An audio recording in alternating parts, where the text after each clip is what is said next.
ভাইয়ের কপালে দিলাম ফোঁটা, জমের দুয়ারে পড়ল কাটা। যমুনা দেয় জমকে ফোঁটা, আমি দিই আমার ভাইকে ফোঁটা। বন্ধুরা, 2025 সালে এই ভাই ফোঁটা দেওয়ার সব থেকে শুভ ক্ষণ কোনটি? মানে কোন দিনে কোন সময়ের মধ্যে আপনারা ভাইয়ের কপালে ফোঁটা দেবেন এবং ফোঁটা দেওয়ার সময় আপনারা কোন নিয়মগুলো পালন করবেন? নইলে বন্ধুরা, ফোঁটা দেওয়া না দেওয়া কিন্তু দুটোই সমান হয়ে যাবে। এছাড়া আজকের এই ভিডিওতে বন্ধুরা আপনাদের জানাবো যে কেমন বাড়িতে কন্যা সন্তানের জন্ম হয়, মানে কারা আমাদের বাড়িতে দিদি বোন হয়ে এসে আমাদের ফোঁটা দেন। এছাড়া এই দিনেই ভগবান শ্রীকৃষ্ণ নরকাসুরের বধ করে এসে বাড়িতে মহামায়া মানে তার বোনের হাতে ফোঁটা নিয়েছিলেন। তাই অবশ্যই কিন্তু বন্ধুরা আপনারা এই দিনে সকালে ঘুম থেকে উঠে এই কার্যটি করতে একদম ভুলবেন না। বন্ধুরা, আপনারা কি জানেন যে কন্যা সন্তান কাদের বাড়িতে জন্ম নেয়? মানে কোন বাড়ি চয়ন করেন ভগবান কন্যা সন্তানের জন্য? আপনারা শুনলে বন্ধুরা চমকে উঠবেন। আসলে বন্ধুরা, বহু মানুষই জানেন না যে কন্যা সন্তান বহু পুণ্যের পর আমাদের বাড়িতে জন্ম নেয়। তারা ভাবে যে কন্যা সন্তান জন্ম নিলেই তাদের বংশের উন্নতি হয় না, কিন্তু বন্ধুরা এটি শুধুই মূর্খতা। কারণ বন্ধুরা, মেয়েদের জন্ম যার তার বাড়িতে হয় না। যাদের বাড়িতে কন্যা রূপে মা লক্ষ্মী আসেন তারা খুবই ভাগ্যশালী। তাই বন্ধুরা, আজকের এই ভিডিওতে আমরা জানব যে ভগবান কেমন বাড়ি চয়ন করেন কন্যা সন্তানের জন্য। কোন সেই পুণ্য কর্ম যার জন্য ভগবান সেই মাতা পিতার গর্ভে কন্যা সন্তানের জন্ম দেয়। তাই যদি বন্ধুরা আপনারা কন্যা সন্তান হন বা যদি আপনাদের বাড়িতে কন্যা সন্তান জন্ম নেয়, তো বন্ধুরা আপনারা নিজেদের জন্য ভিডিওটি একটি লাইক করে বন্ধুদের সাথে শেয়ার করুন এবং কমেন্টে আপনারা লিখুন হর হর মহাদেব ও জয় শ্রীকৃষ্ণ। বন্ধুরা, একবার ভগবান শ্রীকৃষ্ণের কাছে অর্জুন বলেন, হে মাধব, মানুষের কোন কর্মের ফলে একটি বাড়িতে কন্যা সন্তানের জন্ম হয়? মানে কেমন বাড়িতে কন্যা সন্তান জন্ম নেয়? তখন ভগবান বলেন, হে পার্থ, প্রচুর সৌভাগ্য প্রাপ্তি করলে, পূর্বজন্মে কোনো মহান কার্য করলে তবেই সেই বাড়িতে কন্যা সন্তানের জন্ম হয়। তবেই সেই মাতা পিতা কন্যা সন্তান হওয়ার সৌভাগ্য প্রাপ্তি করে। কারণ সবাই কন্যা সন্তানের ভার বহন করতে পারে না। কারণ একমাত্র কন্যাই যে নিজের সর্বস্ব অন্যের জন্য উজাড় করে দেয়। মা রূপে সন্তানের জন্য, কন্যা রূপে মাতা পিতার জন্য, আর স্ত্রী রূপে স্বামীর জন্য। তাই যেদিন কন্যা সন্তান হওয়া বন্ধ হয়ে যাবে সেদিন এই সৃষ্টিও ধীরে ধীরে ধ্বংস হয়ে যাবে। বন্ধুরা, আপনারা শুনেছেন হয়তো যে পুত্র বাড়ির মুখ উজ্জ্বল করে, কিন্তু বন্ধুরা কন্যা এমন এক সন্তান যে দুই বাড়ির মুখ উজ্জ্বল করে, এক তার নিজের বাড়ি আর দুই তার শ্বশুর বাড়ি। তাই যখন ব্রহ্মাজি নারী রচনা করেন তখন ব্রহ্মাজি অবাক হয়ে যান, কারণ সৃষ্টির মধ্যে সব থেকে সুন্দর ও জটিল রচনা হচ্ছে এই নারীর রচনা। তাই ব্রহ্মাজি নারদজিকে বলছেন যে নারী আমার সব থেকে গুরুত্বপূর্ণ রচনা। নারীর কাছে কোনো কিছুর কমতি নেই, নারীর কাছে কোনো কাজই অসম্ভব নয়। সে চণ্ডী রূপ ধারণ করে অসুরের বিনাশ করতে পারে, আবার লক্ষ্মী রূপ ধারণ করে সেই বাড়ির কল্যাণও করতে পারে। তাই বন্ধুরা, আপনারা অনেকেই জানেন না হয়তো, যদি পুত্র সন্তান না থাকে তো পুত্রবধূ বা কন্যাও তার শ্রাদ্ধ আদির কার্য করতে পারে। কারণ রামায়ণের অনুসার মাতা সীতাও শ্রাদ্ধ আদির কার্য করেছিলেন। তাই বন্ধুরা, আমাদের বাড়িতে কন্যা সন্তানের জন্মকে এক উৎসবের মতন আমাদের পালন করা উচিত। কারণ যেই বাড়িতে কন্যা সন্তান জন্ম হয় সেই বাড়িতে স্বয়ং মা লক্ষ্মীর কৃপা বিরাজ করে। তাই কন্যা সন্তান আমাদের বাড়ির বোঝা নয়, আমাদের বাড়ির সম্মান। বন্ধুরা, ভগবান শ্রীকৃষ্ণের অনুসার এই মানব শরীর অত্যন্তই দুর্লভ হয়, কারণ এই মানব শরীরেই আমরা একমাত্র ঈশ্বর প্রাপ্ত করতে পারি। তাই যদি আমরা শাস্ত্রের অনুসার কিছু নিয়ম পালন করি তো অবশ্যই বন্ধুরা আমরা জীবনে সুখ সমৃদ্ধি প্রাপ্ত করব। কারণ বন্ধুরা, আমরা জন্ম নিতেই আমাদের ওপর তিনটি ঋণ চেপে যায়। আর সেটি হলো পিতৃঋণ, দেবতা ঋণ আর এই প্রকৃতির ঋণ। তাই এর থেকে মুক্তি পাওয়ার জন্য প্রত্যেক দিন মানুষের কিছু কর্ম করা উচিত। এতে সেই ব্যক্তি সমস্ত প্রকার ঋণ থেকে এবং অজানা পাপ থেকে তার মুক্তি হয়ে যায়। ফলে তার জীবনে এসে পড়ে ঈশ্বরের বিশেষ কৃপা। তাই আজকের ভিডিওতে বন্ধুরা আমরা জানব যে ভগবান শ্রীকৃষ্ণের অনুসার মানুষ যদি প্রত্যেক দিন এই জিনিসের দর্শন করে তো তার জীবন থেকে দুঃখ, দরিদ্রতা, রোগ, ব্যাধি এই সব কিছুর নাশ হয়। ব্রহ্মপুরাণে অনুসার মানুষের প্রত্যেক দিন ঘুম থেকে ওঠার পর মানে স্নানের পূর্বে এই বিশেষ জিনিসগুলো বন্ধুরা আমাদের অবশ্যই দর্শন করা উচিত। তো চলুন বন্ধুরা এবার আমরা জেনে নিই সেই বিশেষ জিনিসের সম্বন্ধে। তো নমস্কার বন্ধুরা, আমি রাজু আর আমাদের চ্যানেলে আপনাদের স্বাগত। তার আগে বন্ধুরা ভিডিওটি একটি লাইক করে কমেন্টে হর হর মহাদেব ও জয় শ্রীকৃষ্ণ অবশ্যই লিখুন। বন্ধুরা শাস্ত্রে অনুসার প্রত্যেক মানুষের অন্তত একদিন ব্রহ্ম মুহূর্তে ওঠা দরকার। তাই যদি আপনার ঘুম ভোর 3টে থেকে 5টার মধ্যেই ভেঙে যায় তো ভগবান নিজে আপনাকে সংকেত দিচ্ছেন যে আপনার ব্রহ্ম মুহূর্তে ঘুম থেকে ওঠা দরকার। তাই ধীরে ধীরে বন্ধুরা আপনারা এর অভ্যেস করুন, কারণ এই ব্রহ্ম মুহূর্তেই বন্ধুরা আমাদের এই ব্রহ্মাণ্ডের সূচনা হয়। ফলে সেই সময় আমাদের পৃথিবীতে বহু দেবী দেবতার আগমন হয়। এছাড়াও বন্ধুরা বায়ুমণ্ডলে এই সময় কসমিক এনার্জির বৃষ্টি হয়। তাই যে ব্যক্তি রোজ এই সময় ঘুম থেকে ওঠে তার শরীর ও মন সর্বদাই সুস্থ থাকে। ফলে এমন ব্যক্তি জীবনে তাড়াতাড়ি উন্নতি করে। যে বাড়িতে প্রত্যেক দিন ব্রহ্ম মুহূর্তে ভগবানের পুজো আরাধনা করা হয় সেই বাড়িতে সাক্ষাৎ মা লক্ষ্মী নিবাস করেন। নাম্বার 2, ঘুম থেকে উঠেই যে ব্যক্তি নিজের হাতকে এইভাবে দেখে, হাতের ওপরের ভাগে মা লক্ষ্মী, হাতের মাঝখানের ভাগে মা সরস্বতী এবং হাতের নিচের ভাগে ভগবান শ্রীকৃষ্ণকে স্মরণ করে সে তার জীবন শুরু করে, তো জীবনে মা লক্ষ্মী, মা সরস্বতী ও ভগবান শ্রীকৃষ্ণের কৃপায় তার সব কাজেই সফলতা প্রাপ্ত হয়। মা লক্ষ্মীর কৃপায় সে ধন সম্পত্তি প্রাপ্ত করে, মা সরস্বতীর কৃপায় সে বিদ্যা বুদ্ধি প্রাপ্ত করে, আর ভগবান শ্রীকৃষ্ণের কৃপায় সে সব দুঃখ থেকে মুক্তি পেয়ে যায়। নাম্বার 3, ঘুম থেকে উঠেই মাটিতে পা দেওয়ার আগে আমাদের ভূমাতার কাছে এর জন্য ক্ষমা চাওয়া উচিত। ভূমাতাকে বলা উচিত, হে বিষ্ণু পত্নী, আমাদের এই কার্যের জন্য মাতা তুমি আমাদের ক্ষমা করে দিও এবং সকল দুর্ঘটনা থেকে মাতা তুমি আমাদের রক্ষা করো। হে মাতা, এই ধরাধামে আমাদের স্থান দেওয়ার জন্য তোমাকে অনেক অনেক ধন্যবাদ। আমরা জেনে না জেনে এই প্রকৃতির ওপর নানা রকম অত্যাচার করি, তাই সকল কার্যের জন্য মা তোমার কাছে ক্ষমা চাইছি। এরপরেই বন্ধুরা আপনারা আপনাদের জীবন শুরু করুন। নাম্বার 4, যারা সকালে ঘুম থেকে উঠেই ঈশ্বরের নাম ও জপ করেন তারা অবশ্যই কোমর অবধি ধুয়ে ভালো করে মুখ হাত পা ধুয়ে তারপরে ঈশ্বরের সামনে বসে শঙ্খ, ঘণ্টা, প্রদীপ, কাসর এই শুভ জিনিসের দর্শন করার পর ঈশ্বরের কাছে বসে আপনারা ঈশ্বরের নাম চিন্তন করুন। কারণ যেই দিন সকালে ঈশ্বরের নাম দিয়ে শুরু হয় সেই দিন এক আলাদাই আনন্দে কাটে। তাই এরপর মা বাবা, গুরুদেব ও সূর্য নারায়ণ দেবকে প্রণাম করে আপনি নিজের কার্যে যান। যে ব্যক্তি প্রত্যেক দিন এগুলি পালন করে তার জীবনের সমস্ত প্রকারের দোষ, বাধা এগুলিতে নাশ হয়ে যায়। ফলে সকল কাজেই সেই ব্যক্তি সফলতা প্রাপ্ত করে। বন্ধুরা আমাদের জীবনে একটি সব থেকে মিষ্টি সম্পর্ক হচ্ছে ভাই বোনের সম্পর্ক।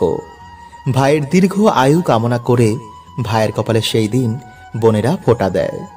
শাস্ত্র অনুসার বন্ধুরা এই দিনেই মৃত্যুর দেবতা মানে যমরাজের কপালে ভাই ফোঁটা দিয়েছিলেন তার বোন যমুনা। তাই মান্যতার অনুসার বন্ধুরা এই দিনে প্রত্যেক বোনেরা তার ভাইয়ের কপালে ফোঁটা দেয়। এছাড়া বন্ধুরা আরেকটি মান্যতা অনুসার এই দিনে ভগবান শ্রীকৃষ্ণ নরকাসুর নামে এক অসুরের বধ করার পর তার বোন সুভদ্রা তাকে মিষ্টি খাইয়ে তার কপালে ফোঁটা দিয়েছিলেন।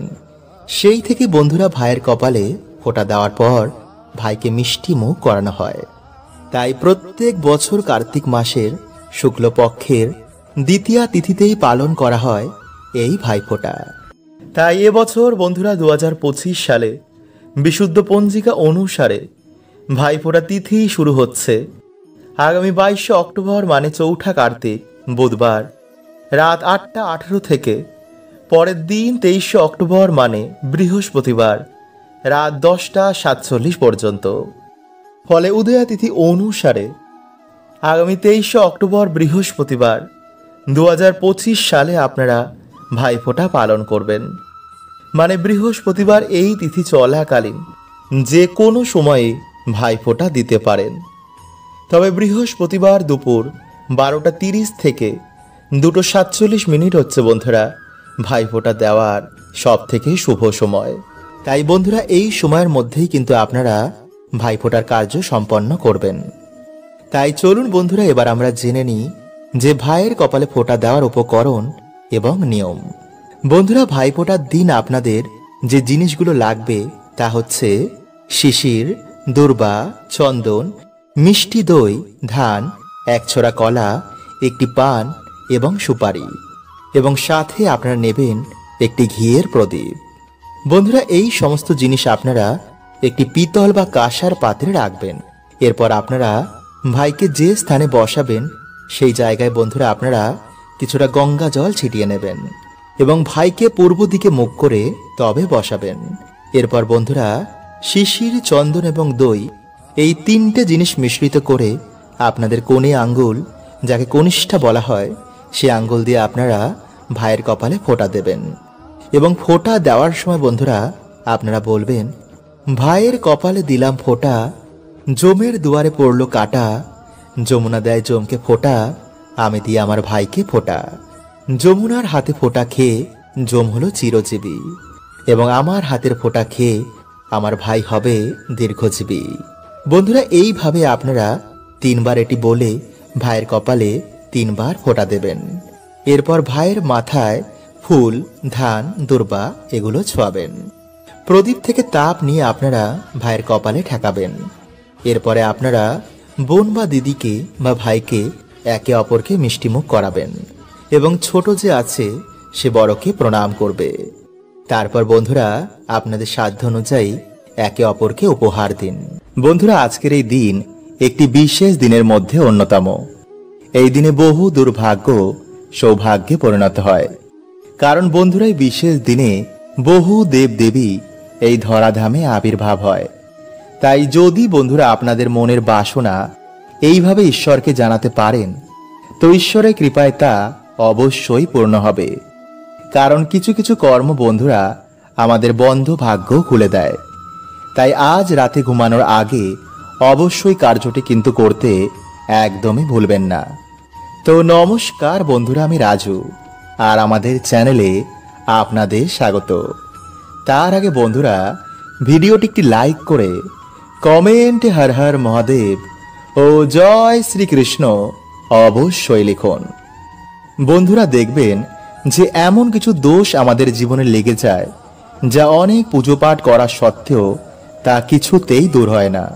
আর এর কারণ অনেক কিছুই হতে পারে, যেমন দেবতাদের অভিশাপ বা নেগেটিভিটির সমস্যা, বা কারোর অভিশাপ আপনাদের পরিবারে লেগে গেছে। বন্ধুরা এর মধ্যে দেবতাদের অভিশাপ সহজে কিন্তু যায় না। যেমন ধরুন প্রাচীনকালে কোনো মন্দিরে আপনাদের কোনো পূর্বজ কোনো মানসিক করেছিলেন, বা আমাদের কোনো পূর্বজের কারণে সেই মন্দিরের কোনো ক্ষতি হয়ে যায়, আর এই কর্মের ফল বন্ধুরা আমাদের পুরো পরিবারকেই কিন্তু ভোগ করতে হতে পারে। যেমন দেখবেন কোনো পরিবারে কোনো উন্নতি হয় না, পরিবারে ছাড়াছাড়ি, সারাদিন বাড়িতে ঝামেলা, সন্তান হয় না, বিয়ে হয় না, মনে হয় বাড়িতে যেন কোনো প্রাণী নেই। এর মানে বন্ধুরা দেবতাদের কৃপা আপনাদের পরিবারের ওপর নেই। পরিবারে অকাল মৃত্যু, যাতেই হাত দেন তাতেই লস। তাই বন্ধুরা যদি আপনারা এমন কিছু ভোগ করে থাকেন তো অবশ্যই আপনাদের এর উপাচার করা দরকার। কারণ বন্ধুরা মানুষ শুধু এই ভৌতিক জিনিসকেই দেখতে পায়, এর পিছনের কি কারণ রয়েছে মানুষ অনুমানও করতে পারে না। তাই প্রাচীনকালে গুরুই আমাদের মার্গদর্শন করতেন। কিন্তু বর্তমানে বেশিরভাগ মানুষের যেহেতু কোনো গুরু নেই, ফলে মানুষ ধীরে ধীরে সমস্যায় জড়িয়ে তার জীবন নরক হয়ে ওঠে। তাই বন্ধুরা, আজকের এই ভিডিওতে আমরা জানব যে কিভাবে আপনি ঈশ্বরের কৃপা পেয়ে এই সমস্ত সমস্যা থেকে বাইরে বেরিয়ে আসবেন। বন্ধুরা, যেহেতু আমাদের জীবনে কোনো কর্ম দোষ লেগেছে, তাই ভক্তির সাথে আমাদের কিছু কর্ম অবশ্যই করা দরকার। যেমন দান ধর্ম। আমাদের শাস্ত্রে দানকে খুবই গুরুত্বপূর্ণ বলা হয়েছে, কারণ বন্ধুরা, এই কাজ করার মাধ্যমে আপনি তাদের আশীর্বাদ প্রাপ্ত করেন। ফলে জীবন থেকে অনেক দোষ, অভিশাপ, বাধা বিপত্তি এতে নাশ হয়ে যায়। যেমন পশু পাখিকে অন্নদান, কোনো গরিবকে বিভিন্নভাবে সাহায্য করা, তা পয়সার দিক থেকেই হোক বা বিদ্যার দিক থেকে। এতে কি হবে বন্ধুরা, আপনারা তাদের আশীর্বাদ পেয়ে আপনার বিকর্মের নাশ হবে। ফলে আপনারা ঈশ্বরের কৃপা প্রাপ্ত করবেন। নাম্বার 2, সেবা। বন্ধুরা, যত মহান মহান ভক্তদের জীবনী পড়বেন, তারা ঈশ্বর নয়তো মানুষের অবশ্যই সেবা করতেন। যদি আপনি কর্মযোগ পালন করতে চান, তো মা বাবা, পশু পাখি বা বিভিন্ন মানুষের অবশ্যই সেবা করুন। আর যদি আপনি ভক্তিযোগ পালন করতে চান, তো মন প্রাণ দিয়ে শুধু ঈশ্বরের ভক্তি করুন। এত ঈশ্বরকে স্মরণ করুন যাতে ঈশ্বর আপনার প্রার্থনা শুনতে বাধ্য হয়ে যান। তো চলুন বন্ধুরা, এবার আমরা জেনে নিই যে আজ রাতে আপনারা কোন প্রক্রিয়াটি করবেন। বন্ধুরা, আজ ভগবান শ্রীকৃষ্ণের আশীর্বাদ প্রাপ্ত করার জন্য সন্ধেবেলায় আপনারা পরিষ্কার জামা কাপড় পরে তুলসী মঞ্চে ভগবান শ্রীকৃষ্ণের নামে একটি প্রদীপ অর্পণ করুন। তারপর বাড়িতে আপনারা যেমন সন্ধে দেন তেমনই সন্ধ্যা দেবেন।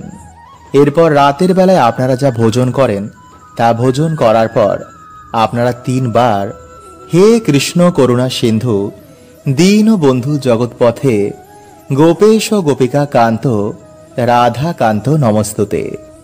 বন্ধুরা, এই মন্ত্র জপ করার পর আপনারা ধ্যানে বসে ভগবান শ্রীকৃষ্ণের বিশ্বরূপের আপনারা চিন্তন করবেন। আপনাদের সময় অনুসার 5 মিনিট, 10 মিনিট বা 15 মিনিট, যেমন খুশি আপনারা তা অবশ্যই করবেন। এছাড়া বন্ধুরা, আপনারা চাইলে প্রত্যেক দিন রাতে শোয়ার আগে এই প্রক্রিয়াটি করতে পারেন। ফলে কিছু দিনের মধ্যে আপনার জীবনে এক অশেষ পরিবর্তন দেখতে পাবেন। হ্যাঁ বন্ধুরা, এতটাই শক্তিশালী এই প্রক্রিয়াটি। তাই অবশ্যই কিন্তু বন্ধুরা, এই প্রক্রিয়াটি করতে ভুলবেন না। বন্ধুরা, প্রত্যেক মানুষ চায় যে তার জীবনে সুখ সমৃদ্ধি আসুক, খারাপ সময় কখনো যেন তার জীবনে না আসুক। কিন্তু বন্ধুরা, এমনটা সম্ভব নয়, কারণ আমাদের জীবনে সুখ দুঃখ গোল গোল ঘোরে। সুখ চলে যাওয়ার পর দুঃখ আসে, আবার দুঃখ চলে যাওয়ার পর সুখ ফিরে আসে। হ্যাঁ বন্ধুরা, আমি জানি যে দুঃখের সময় কাটানো অনেকই কষ্টকর হয়, কিন্তু এই সময় কিছু এমন সংকেত প্রাপ্ত হয় যা দেখে আপনি সহজেই বুঝতে পারবেন যে আপনার ভালো সময় কখন আসতে চলেছে। হ্যাঁ বন্ধুরা, তাই অবশ্যই ভিডিওটা পুরো দেখবেন। নাম্বার 1, যদি পুজো করার সময় আপনার চোখ দিয়ে জল পড়তে শুরু করে, বা পুজো করার সময় যদি আপনার মনে হয় যে তিনি আপনাকে দেখে হাসছেন, তো এটা খুবই ভালো সংকেত মানা হয়। এর মানে ঈশ্বর আপনার ওপর খুবই প্রসন্ন, আর আপনার জীবনে ভালো সময় খুব তাড়াতাড়ি আসবে। নাম্বার 2, যদি আপনার বাড়িতে হঠাৎই কালো পিঁপড়ের আগমন বেড়ে যায়, তো বুঝবেন যে আপনার বাড়িতে মা লক্ষ্মীর আগমন হবে। ফলে টাকা পয়সা জনিত কোনো রকম সমস্যা আপনার জীবনে আর থাকবে না। তাই অবশ্যই বন্ধুরা, পিঁপড়েদের প্রণাম করে আটাতে চিনি মিশিয়ে তাদের খেতে দিন। নাম্বার 3, যদি আপনার বাড়িতে বারবার কুকুর, বিড়াল, গরু, হনুমান এমন জীবের আসতে শুরু করে, বা যদি হনুমান এসে আপনার বাড়ি থেকে কোনো খাবার নিয়ে যায়, বা যদি গোমাতা এসে আপনার বাড়ির সামনে দাঁড়িয়ে পড়ে, বা যদি আপনার বাড়িতে কুকুর বিড়ালেরা বাচ্চা জন্ম দেয়, বা যদি চড়াই পাখি আপনার বাড়িতে বাসা বাঁধে, তো এটা খুবই ভালো সংকেত মানা হয়। কারণ আপনার বাড়িতে কোনো পজিটিভ এনার্জির বাস রয়েছে। এর কারণে এরা ছুটে ছুটে আপনার বাড়িতে চলে আসে। নাম্বার 4, যদি আপনার ঘুম ভোর 3টে থেকে 5টার মধ্যে ভেঙে যায় তো ভাববেন আপনি খুবই ভাগ্যবান, কারণ ব্রহ্ম মুহূর্তে আপনার বাড়িতে কোনো দেব দেবীর আগমন হয় আর তিনি এসে আপনাকে ঘুম থেকে তুলে দেন। যদি আপনি ঘুম থেকে উঠে সেই সময় জপ তপ করেন তো আপনার জীবন খুব তাড়াতাড়ি পরিবর্তন হবে। নাম্বার 5, যদি আপনার বাড়িতে হঠাৎই বাচ্চাদের আগমন বেড়ে যায় বা যদি বাচ্চারা আপনাকে দেখেই একগাল হাসি দেয় তাহলে ভাববেন আপনার সাথে ঈশ্বরের আশীর্বাদ রয়েছে, কারণ ছোট ছোট বাচ্চারা ঈশ্বরকে দেখতে পায়, তাই আপনার দিকে তাকিয়ে তারা একগাল হাসি দেয়। নাম্বার 6, যদি আপনার বাড়িতে একই জায়গায় 3টে টিকটিকি দেখতে পান তো এটা খুবই শুভ মানা হয়। এরাও বাড়িতে মা লক্ষ্মীর আগমনের সংকেত দেয়। নাম্বার 7, যদি সকালে কোনো কাজে যাওয়ার সময় প্রায় দিনই কোনো বাছুরকে গোমাতার স্তন পান করতে দেখেন বা যদি স্বপ্নে প্রায় দিনই কোনো দেব দেবীর আগমন হয় তো ভাববেন আপনার জীবনে এবার ভালো সময় আসবে। হরে কৃষ্ণা। ওম নমঃ শিবায়।